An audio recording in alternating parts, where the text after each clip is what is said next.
श्रावण मास चल रहा है, कल श्रावणी पूर्णिमा है। कल हम लोग भगवान शंकर के विशेष पूजन का अंतिम रुद्राभिषेक कर सकते हैं। जो जहाँ घर में बैठे हैं YouTube के माध्यम से जो वीडियो देख करके मंत्रोच्चारण करके घर में ही थाली में ही जल दूध बेलपत्र चढ़ाते हैं, शिवाभिषेक करते हैं, प्रज्ञेश्वर महादेव का मन ही मन ध्यान करके करते हैं। श्रावण मास सुनने का मास है। गुरु ने कहा, शिष्य ने सुना। श्रवण मनन निधिध्यासन करते हैं, सुनते हैं, मन से चिंतन मनन करते हैं और निधिध्यासन यानी उसे अपने जीवन में उतारते हैं। सिर्फ सुनने से बात नहीं बनती। हमने पहले भी कहा था, देवशयन एकादशी को भगवान विष्णु सो जाते हैं, उसके बाद कार्तिक देवोत्थान एकादशी को भगवान जगते हैं, फिर मांगलिक कार्य शुरू होता है, विवाह शादी शुरू होता है। इस समय सारे कार्य बंद होते हैं। तो इस 4 महीने सृष्टि का संचालन भगवान शंकर करते हैं, इसलिए इस समय भगवान शंकर की पूजा ज़्यादा होती है। और फिर 8 महीने सृष्टि का संचालन भगवान विष्णु करते हैं। और पूरे ज्ञान विज्ञान की जितनी शाखा है उसके प्रणेता आदिगुरु शिव है। जितने भी ज्ञान विज्ञान की धारा है उन्हीं से निश्रित हुई है, निकली है। लेकिन ज्ञान प्राप्ति में, भक्ति में कौन बाधक होता है, कहाँ गलती हो जाती है, कहाँ हम अटक जाते हैं और कैसे भटक जाते हैं, इस पर आज विचार करें। श्रावण मास पर कौन हमें समर्पित होने नहीं देता, कौन झुकने नहीं देता, कौन हमें नम्र बनने नहीं देता, विनम्र बनने नहीं देता, शरणागत हम क्यों नहीं हो पाते, विसर्जन हमारा क्यों नहीं हो पाता, हमारी आत्मसत्ता का परमात्म सत्ता में विलय क्यों नहीं हो पाता। वो कौन सी बीच में गांठ है, कौन सा रोरा अटक जाता है। परम पूज्य गुरुदेव कहते हैं, आज दुनिया में अधिकार ही अधिकार है, कर्तव्य नहीं है। बहुत अच्छी बात कहते हैं, एक छोटा बच्चा, लिटिल बेबी भी माँ के स्तन पर अपना अधिकार समझता है। जब छोटा बच्चा को भी अधिकार, अहंकार का भाव है, अधिपत्य का भाव है। सभी लोग पूछ रहे, छोटे बच्चे में कैसे अहंकार का भाव आएगा, अधिकार का भाव आएगा, अधिपत्य का भाव आएगा। तो गुरुदेव उसका जवाब देते हैं कि 1 साल में ही दूसरा बच्चा अगर पैदा ले ले, पहले बच्चे की क्या स्थिति होती है, उस समय उसका भाव क्या होता है। अगर दूसरा बच्चा, छोटा बच्चा गोद में है तो पहला वाला बच्चा चाहता है कि कैसे वो उतर जाए, मैं ही माँ की गोद में बैठूं और बैठा रहूं। ये अधिपत्य का भाव, अधिकार का भाव बचपन से ही कैसे पैदा हो जाता है, ये अहंकार। परम पूज्य गुरुदेव कहते हैं कि आप सभी को ये बातें भली भांति समझनी चाहिए कि देव हो, दानव हो, मानव हो, चींटी हो, हाथी, पशु, पक्षी, पेड़ पौधे, सभी अहं केंद्रित सत्ता है, अहं से आच्छादित सृष्टि है। तो अहंकार नित्य नए नए उपक्रम खड़ा करता रहता है। परम पूज्य गुरुदेव कहते हैं, अहं को चाहिए अधिकार और अधिपत्य। मनुष्य में ही नहीं, आप कुत्तों में देखिए, बिल्ली में देखिए, गाय में देखिए, भैंस में देखिए, हर जीव में अहंकार और आधिपत्य जीवन की मूल वृत्ति है। अहंकार हट गया तो फिर जीव ही नहीं होगा। अहंकार को पहले चाहिए सुरक्षा। देखिए अहंकार को क्या क्या चाहिए, अहंकार की बात कर रहे हैं, इसी के कारण तो जीवन अवरुद्ध हो जाता है, रुक जाता है, जीवन पूर्णता को प्राप्त नहीं कर पाता। अहंकार को पहले चाहिए सुरक्षा, ये मनोवैज्ञानिक बात है। अहंकार अपनी असुरक्षा से बहुत डरता है, वो सुरक्षा के सारे उपाय करता है। कहते हैं अहंकार बहुत नाजुक होता है। अरे मुझे उसने प्रणाम किया, मुझे देखकर खड़ा हुआ, यही तो अहंकार है। बहुत नाजुक है, बहुत डरता है, डरपोक है अहंकार। और सुरक्षा के लिए क्या उपाय करता है, घर बनाता है, बिल बनाता है, घोंसला बनाता है, क्योंकि अहंकार को सुरक्षा चाहिए। फिर उसके बाद उसको सुख चाहिए, उसको भोजन का सुख चाहिए, उसको नर मादा का सुख चाहिए, सभी इंद्रिय सुख चाहिए। उसके बाद उसको चाहिए, कहता तो है कि प्रेम, लेकिन प्रेम के नाम पर उसको अधिकार और अधिपत्य चाहिए। क्योंकि अहंकार है, वो विसर्जन थोड़ी करेगा, विसर्जित थोड़ी होगा, झुकना थोड़ी चाहेगा। अहंकार अधिकार चाहता है, प्रेम तो सिर्फ और सिर्फ समर्पण चाहता है, देने का भाव, लेने का भाव नहीं होता है। अहंकार उसके बाद प्रेम चाहता है। जब सुख मिल गया, सुरक्षा मिल गई, उसके बाद सुख चाहिए, इंद्रिय सुख चाहिए, सारा सुख मिल गया, तब उसको प्रेम चाहिए। लेकिन मजेदार बात है, अहंकार को प्रेम की अनुभूति होती ही नहीं है। अहंकार को ईर्ष्या और द्वेष की अनुभूति होती है। अहंकार कहता है अगर हम प्रेम करते हैं तो वो और किसी को क्यों देखे, मेरा है, मेरा बना रहे। कोई सामान लाएगा, अहंकारी व्यक्ति कहेगा देखो छूना मत। किसी को प्रेम करता है तो तुम किसी को देखना मत। यही है, कोई चीज़ खरीद कर लाएगा तो कहेगा छुओ मत, प्रेम में है तो कहेगा देखना मत, उसे बस अधिकार चाहिए, अधिकार मिलता है तब उसके अहंकार की संतुष्टि होती है, लेकिन उसको प्रसन्नता नहीं मिलती। बहुत गहरी बात है। अगर आप अपनी पत्नी से प्रेम करते हैं और पत्नी किसी दोस्त के साथ या किसी अपने ऑफिस के कलीग के साथ किसी मीटिंग में चली गई, कहीं दूर चली गई, पति बोले कोई दिक्कत नहीं है, किसी पति को आप देखिए अंदर क्या चल रहा है दर्शाएगा नहीं, अंदर तो रोता रहेगा, आने पर अपनी बेबसी किसी और बात से उस पर निकालेगा। एक और मजेदार बात है, किसी पत्नी को भी क्या होता है, अगर वो बाहर चली गई और पति आराम से उसे जाने दिया तो फिर पत्नी को भी दिक्कत है, अरे तुमको तो हमारी परवाह नहीं है, तुमको तो हमसे मतलब नहीं है, हम कहीं भी जाएं तुम्हें क्या लेना देना। अगर पति ईर्ष्या नहीं करता तो पत्नी को प्रॉब्लम है, और पत्नी अगर ईर्ष्या नहीं करती तो पति को प्रॉब्लम है। तो आज रिश्तों में क्या है, रिश्तों में प्रेम की जगह ईर्ष्या और अधिपत्य ही दिखाई देता है, प्रेम नहीं दिखाई देता। कहीं कहीं आप देखेंगे, गांव में भी देखे हैं, एक मानसिकता औरतों की होती है कि 2-4 बार महीने में पत्नी को नहीं पीटा तो महिलाओं को लगता है कि हमको प्यार ही नहीं करता। अगर पति चुपचाप काम करता है, खाना खा लेता है, सो जाता है तो पत्नी को लगता है कि हमसे उसको आकर्षण नहीं है, कोई दूसरी मिल गई क्या। आजकल चिढ़ाते नहीं है, गुस्सा नहीं करते हैं, लड़ते नहीं है, जरूर इनको कोई दूसरी मिल गई, अब मेरा महत्व ही नहीं है। ये समस्या जो है ना जीवन में, सिर्फ और सिर्फ अहंकार की समस्या है। अहंकार को प्रेम नहीं होता, अहंकार को प्रसन्नता नहीं होती, ईर्ष्या और अधिकार होता है। और इसी में अहंकारी व्यक्ति संतुष्ट होने की कोशिश करता है, पर संतुष्टि मिलती नहीं है। संतुष्टि मिलेगी भी कैसे, संतुष्टि तो सिर्फ और सिर्फ प्रेम से मिलता है। अहंकार में सिर्फ और सिर्फ आधिपत्य है, अधिकार है, असुरक्षा है और अनिश्चितता है। अनिश्चित रहता है वो व्यक्ति, डरा डरा, सहमा सहमा, सशंकित रहता है। उसको बड़ी गंभीर समस्या होती है, क्या होता है, क्या हो गया, आने वाले समय क्या होने वाला है, क्या होगा। सच कहे तो अहंकार है तो अधिकार चाहेगा, अहंकार नहीं होगा तो भक्ति की ओर मुड़ेगा। सचमुच दिव्य प्रेम, शुद्ध प्रेम, पूर्ण प्रेम की ओर बढ़ेगा। प्रेम वैसे अपने आप में दिव्य है, शुद्ध है, पूर्ण है। वो जो हम कहना चाह रहे हैं वो मोह है, जिसको हम लोग आज प्रेम मान लेते हैं, आकर्षण को प्रेम मान लेते हैं, वो प्रेम नहीं है। दरअसल अहंकार ही है कि हमने किया तो बदले में हमको भी करें। तो अहंकार अधिकार चाहता है, प्रेम समर्पण मांगता है। इसलिए दुनिया में हमारे मित्र भी कहते हैं कि प्रेम है ही नहीं, क्योंकि उस पर अहंकार का ताला पड़ा रहता है। दुनिया में प्रेम है ही नहीं, प्रेम की जगह मोह है, आसक्ति है, आकर्षण है, प्रेम नहीं है, क्योंकि उस पर अहंकार का ताला पड़ा है। एक और बात, लोग हम जिसे मनुष्य कहते हैं, आज का मनुष्य क्या करता है, गोल और गुलाम में विश्वास रखता है। गोल मतलब समूह, बोलते हैं ना, गोलबंदी कर रहे हैं, समूह में विश्वास रखते हैं। कोई भी व्यक्ति हो, सब अपना अपना समूह बनाना चाहते हैं। अपना अपना धर्म में भी हुआ, धर्म गुरुओं ने भी किया, अपना अपना संप्रदाय बनाया, अपना अपना मत बनाया, समूह बनाया। यहीं पर गड़बड़ी हो गई, इंसान का विकास नहीं हो पाया। बस समूह के स्वार्थ और अहंकार की पूर्ति के लिए कुछ भी कर गुजरने की बात करते हैं। एक गुलाम वंश को देखिए।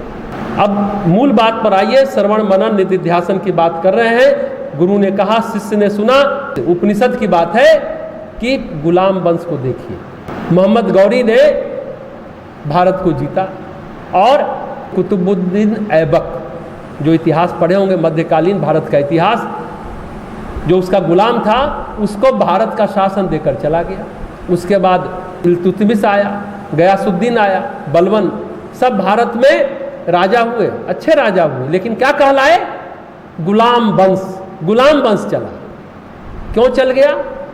मोहम्मद गौरी ने अपने गुलाम को यहाँ छोड़ दिया और कहा राज करो, पर गुलाम बनकर राज करो। बताओ कि हम मोहम्मद गौरी के गुलाम हैं। राज करो, कोई समस्या नहीं, लेकिन ठप्पा लगाए रहो कि हम गुलाम हैं। आपको लगता है कि भारत स्वतंत्र हो गया?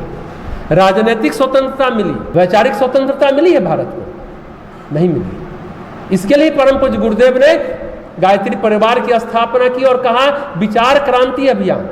हम किसी विचार के गुलाम नहीं हो, स्व का विचार हो, अपना विचार हो। स्वामी विवेकानंद की तरफ बहुत थी, वो इस पर बहुत बड़ी बात कहते थे कि हम नित्य मुक्त, शुद्ध मुक्त चैतन्य आत्मा है, हम परतंत्र नहीं हैं।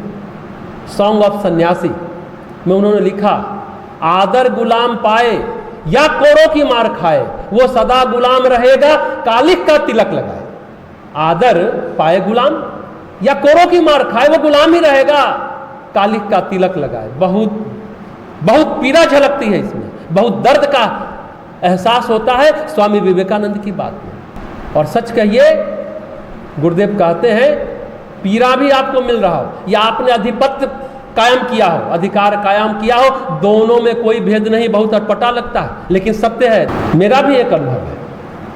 एक धार्मिक संस्था, जब हम प्राच्य शास्त्रों के खोज में थे, लोगों से मिलते रहते थे, तो एक धार्मिक संस्था के प्रमुख से मिले। उनके अंदर बहुत सारे शिष्य, आधिपत्य था, अधिकार था, सब लोग उनका आदर करते थे, प्रतिदिन सुबह प्रणाम करते थे। मिले उस समय किसी व्यक्ति की बात सुनकर के दुखी थे। जब हम मिल रहे थे, उन्होंने कहा, जब हमसे मुखातिब हुए, बोले इन लोगों ने तो मुझे मार डाला, प्राण निकाल लिया।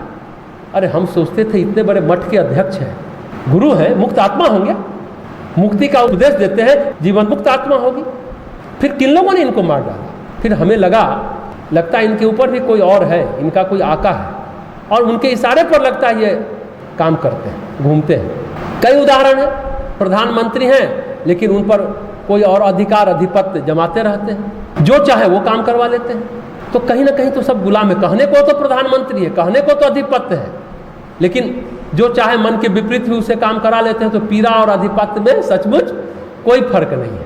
जो सोचते हैं कि हम मालिक हैं, वो भी गुलामी है, ये भ्रम है। क्योंकि मालिक बनने के बाद भी हम अहंकार से युक्त है, तो आप अहंकार के गुलाम हैं। तो बात यह है कि अहंकार से मुक्त होकर ही हम सचमुच में मुक्त हो सकते हैं। अहंकार के अधीन कुछ भी हो जाए, आप वहीं के वहीं खड़े रहेंगे, ज्ञान से वंचित, बोध से वंचित रहेंगे, आपका विकास नहीं होगा। महात्मा बुद्ध की बात हम कहना चाहते हैं। हम समझते हैं कि गुरु परंपरा में महात्मा बुद्ध ही ऐसे व्यक्ति थे जो अपने सामने लोगों को मुक्त कर दिए। बुद्धत्व को प्राप्त कर लिए उनके शिष्य, संबोधि को प्राप्त किया, संबुद्ध हो गए। उन्होंने कहा तुम मुक्त हो, बुद्ध हो, संबुद्ध हो। अपने सामने और भी गुरु के शिष्य उनके जीवन काल के बाद मुक्त हुए हैं, ऐसे उदाहरण है। लेकिन उनके जीवन काल के समय महाकाश्यप हो, बहुत सारे शिष्य महात्मा बुद्ध के हुए जो उनके सामने ही मुक्त हो गए, बुद्ध बन गए। बुद्ध ने बुद्ध बना दिया। बड़ी विलक्षण घटना है इतिहास में, बहुत कह सकते हैं अपवाद ही है। हजारी प्रसाद द्विवेदी का नाम आपने सुना होगा। उन्होंने बहुत सारे उपन्यास लिखे, पुनर्नवा, चारुचंद्र लेखा। उसमें से एक उपन्यास में उन्होंने एक बहुत गहरी बात लिखी जो बहुत हमको टच करता है। बहुत सुंदर वाक्य है ये, लोक से, वेद से, शास्त्र से, गुरु से, माता पिता से, अपने अहंकार से और स्वयं से जो मुक्त होता है वही ज्ञानी है, वही ब्राह्मण है। ब्राह्मण कुल में जन्म लेने से कोई ब्राह्मण नहीं होता। जो लोक से, वेद से, शास्त्र से, गुरु से, माता पिता से, अपने अहंकार से, अपने आप से, स्वयं से जो मुक्त होता है वही ज्ञानी है, वही ब्राह्मण है। अपने गायत्री परिवार की एक पुस्तक है आप्त दीपो भव, उसमें बुद्ध के धम्मपद की कथा है, उसमें कहानियां हैं। उसमें हमेशा बुद्ध बार बार बोलते हैं जो ऐसा करता है, मतलब अहंकार से मुक्त होता है, वही ब्राह्मण है। वो सचमुच ब्राह्मण शब्द बोलते हैं, जबकि ब्राह्मण धर्म में सुधार के लिए वो जाने जाते हैं। ये माना जाता है कि महात्मा बुद्ध ब्राह्मण धर्म के विरोधी थे, यज्ञ के विरोधी थे। दरअसल यज्ञ के विरोधी नहीं थे, यज्ञ में जो नर बलि, पशु बलि दी जाती थी उसके विरोधी थे। लेकिन वो कहते एकदम स्पष्ट शब्द बोलते हैं धम्मपद में, जो ऐसा करता है वही ब्राह्मण है। जो बलि प्रथा थी, जो विकृति आ गई थी, इससे धार्मिक सुधार के प्रणेता माने जाते हैं महात्मा बुद्ध और वर्धमान महावीर। तो कुछ लोग सोचते हैं हम दुनिया चलाएंगे। क्या सोचते हैं? हम मुक्त होंगे। कोई ऐसा सोचा कि हम मुक्त होंगे? दुनिया चलाएंगे जरूर सोचता है, क्योंकि सभी की अपनी अपनी छोटी दुनिया है, अपना अपना जो सोचने का दायरा है वो उसकी दुनिया है। लेकिन एक बात जानिए, संसार किसी के अधिकार में नहीं रहता। अगर हम ये समझते हैं कि संसार हमारे अधिकार में है तो ये हमारा भ्रम है। संसार का तत्व तो हमारे अधिकार में है तो महाभ्रांति है। संसार का नाम संसार क्यों पड़ा? संसरति इति संसारः। प्रतिपल हमारी मुट्ठी से सरक रहा है, हमारी मुट्ठी से निकल रहा है, सारी चीजें खिसक रहा है। कब तक आप रोक सकते हैं? जिनको जाना है वो जाएंगे ही, अपनी अपनी कर्म गति से आपसे मिले, अपनी अपनी कर्म गति के अनुसार सभी जाएंगे, अपनी भावना के अनुसार, अपनी रुचि के अनुसार, अपनी इच्छा के अनुसार गति होगी। इसमें कोई कुछ कर नहीं सकता, कोई कुछ नहीं कर सकता। कोई हाईटेक तरीका नहीं है। एकमात्र तरीका है अहंकार से मुक्ति। व्यक्ति निर्माण के बहुत सारे प्रयत्न किए गए, लेकिन क्या ये प्रयत्न किया गया कि व्यक्तित्व का परिष्कार हो? पर्सनालिटी डेवलपमेंट की कक्षा में हम लोग बैठे हैं कि हम अहंकार से कैसे मुक्त हो। हम अहंकार की तुष्टि करने में लगे रहते हैं, अहंकार से मुक्त होने का प्रयास नहीं करते। मजे की बात है जो हमने शुरू में कहा कि एक छोटा बच्चा भी अपने माँ के स्तन पर अधिकार चाहता है, माँ की गोद पर अधिकार चाहता है। प्रश्न ये है कि ये अहंकार बचपन से पैदाइशी है क्या? उत्तर है अहंकार जीव की मूल वृत्ति है, और अहंकार हट गया तो जीव ही नहीं रहेगा, जीवात्मा नहीं कहलाएगी, फिर सिर्फ और सिर्फ आत्मा कहलाएगी। यानी अहंकार रहेगा ही रहेगा। तो फिर दूसरा प्रश्न उठता है कि वो प्रेम नहीं कर पाएगा कभी क्या? उत्तर है प्रेम नहीं कर पाएगा, कभी नहीं कर पाएगा। इसलिए कहते हैं ना, दुनिया में प्रेम शब्द होता है, वो होता ही नहीं है। अंतरंग पलों में जब दो रहते हैं तो टाइम और ईगो नहीं रहता, तो आप उस संसर्ग का आनंद उठा सकते हैं। अगर टाइम और ईगो नहीं है, अगर टाइम और ईगो है तो उस क्षणों में भी आप अतृप्त के अतृप्त ही रह जाते हैं, प्यासे के प्यासे रह जाते हैं। अहंकार हटा कर देखिए आपको कितनी तृप्ति मिलती है। छोटे बच्चे भी तेरा मेरा करते रहते हैं, ये मेरा है, ये तेरा है, ये दादाजी का घर है, ये पिताजी का घर है, ये बुआ का घर है, रूम है, ऐसे बोलते रहते हैं। ये बातें छोटे बच्चे करते हैं, यह खेल चलता रहता है। सच में अहंकार ही संसार को चला रहा है। इसलिए प्रेम एक फैंटेसी है, दिवा स्वप्न है।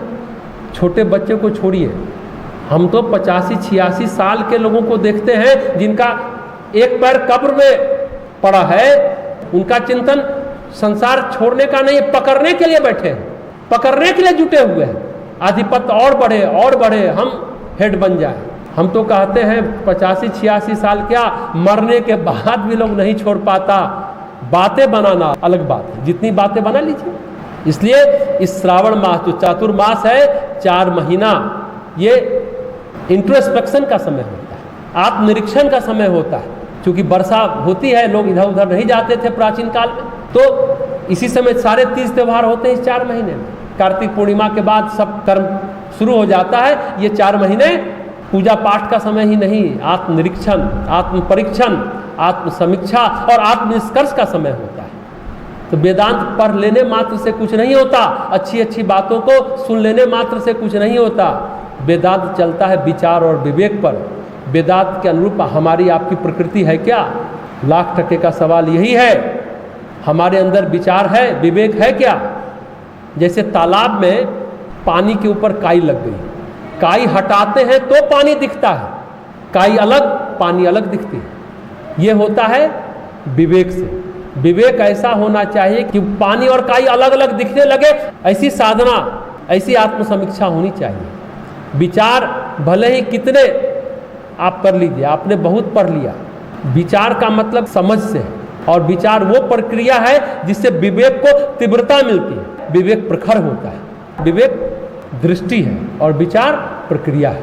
और जब विवेक में निरंतरता बनी रहती है, बिना किसी प्रयास के पानी और काई अलग अलग दिखता है ना, तो उसको कहते हैं विवेक ख्याति। हम लोग बोलते हैं कि विचार में कोई बल नहीं है, इच्छा में भी कोई बल नहीं है, विवेक में भी कोई बल नहीं है।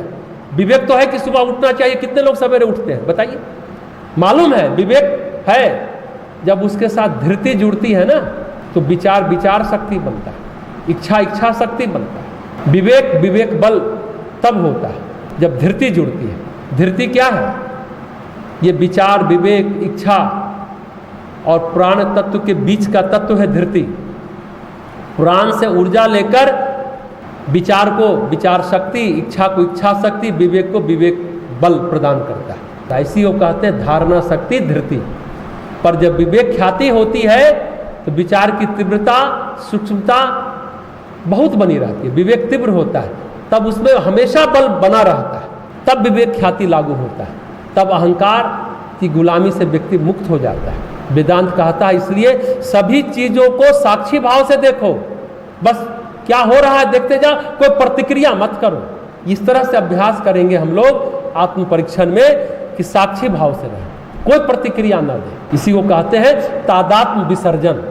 कनेक्ट न रहिए, तादात्म्य को विसर्जित करिए, अहंकार के गांठ को खोलिए, अहंकार हटा, घटना घट रही है, आपके अंदर कोई हलचल नहीं होगा। पहले भी कहा संसार तो मन के विपरीत ही होता है। मन के विपरीत बातें होंगी, इच्छा के विपरीत बातें होंगी तो मन में क्षोभ आएगा ना। लेकिन आप ध्यान से सोचिए, इंट्रोस्पेक्शन करिए शांति से, संसार में मन के अनुकूल कहाँ कुछ होता है? कुछ होता है क्या मन के अनुकूल? यही तो माया है। माया को समझ ले तो बात बन जाएगी। जब मन ही आपके अनुकूल नहीं है तो संसार क्यों आपके अनुकूल हो जाएगा? ये भी समझिए कि अब संसार सारे लोग मेरी बात माने, कैसे अनुकूल हो जाएगा? जब मन ही अनुकूल नहीं है तो संसार कैसे अनुकूल हो जाएगा? अच्छा एक बात कहिए, मन आत्मा के अनुकूल है क्या? नहीं है। तो देह मन के अनुकूल कैसे हो जाएगा? आत्मा मन के अनुकूल नहीं है और मन देह के अनुकूल नहीं है, तो परिस्थितियां मन के अनुकूल कैसे हो जाएगी? आत्मा के अनुकूल मन नहीं है, मन के अनुकूल देह नहीं है, देह और मन के अनुसार घटनाक्रम भी नहीं है। तो फिर अहम को त्याग कर जो होता है उसको विकसित करिए ना। अहंकार को जब हम त्याग देंगे तब हमारे अंदर विकसित होगा सहनशीलता। सहन करना आ जाएगा तो अहंकार चला जाएगा, अहंकार चला गया तो सहन करना हो जाएगा। किसी ने कहा आप डरते हैं अपने पति से, तो पति ने मजाक में क्या कहा, डरने के लिए भी साहस चाहिए, मेरे पास तो साहस भी नहीं है कि मैं डरूं।